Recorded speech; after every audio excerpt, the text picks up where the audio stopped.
The human vessel, Odyssey 1, was never meant to fly. By Dominion standards, it was a scrapyard heap. No inertial dampeners, no shielding, barely pressurized. It ran on a hybrid of stolen fusion tech and something called a supercharged diesel array, which the Dominion physicists still hadn't deciphered. But it moved. It jumped. And that changed everything. Prefect Drex watched the telemetry as the ship winked out of Sol's outer edge. 1 second, it was there. The next, it was elsewhere. The containment perimeter failed. The human quarantine failed. The illusion of superiority failed. This can't be possible, Drex muttered. But it was. Odyssey 1 reappeared 2 light-years away at Barnard's star, wobbling and spewing plasma, but alive. The crew was broadcasting telemetry and greetings on every known Dominion channel. Then they deployed a flag. It wasn't a UN banner, not a national crest. It was a simple black cloth, stitched by hand, with one word in English and Dominion script. Try. It wasn't a threat, it was a promise.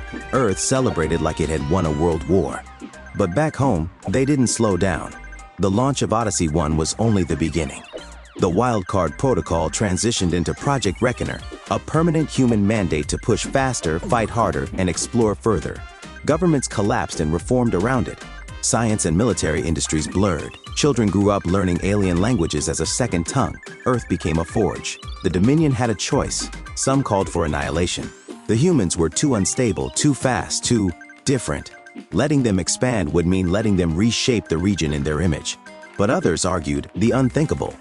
If we strike now, we start a war we may not win. We've crushed every pre-FTL species we've encountered. Yes, said the science minister quietly, but none of them tried to rebuild our engines before they even understood how they worked. And none of them succeeded. 10 months after Odyssey 1, human ships began showing up across the fringe. Some limped, some burned, but all of them arrived. And they kept coming. They didn't wait for infrastructure. They didn't wait for permission. They didn't wait for fear. They brought diplomats and bombers, scientists with weapons training, and colonists who treated alien atmospheres like hiking trips gone wrong.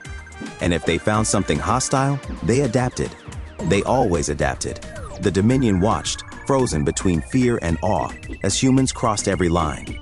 Speed barriers, territorial claims, star system quarantines, cultural taboos. They studied the rules, and then they broke them, not out of malice, but because humans had never known a universe with rules that couldn't be challenged. Prefect Drex stepped down 2 years later. His last act was to declassify a warning, sent across Dominion space and archived in every known language. It was short. It was simple. The humans are coming, and they don't know they're not supposed to win.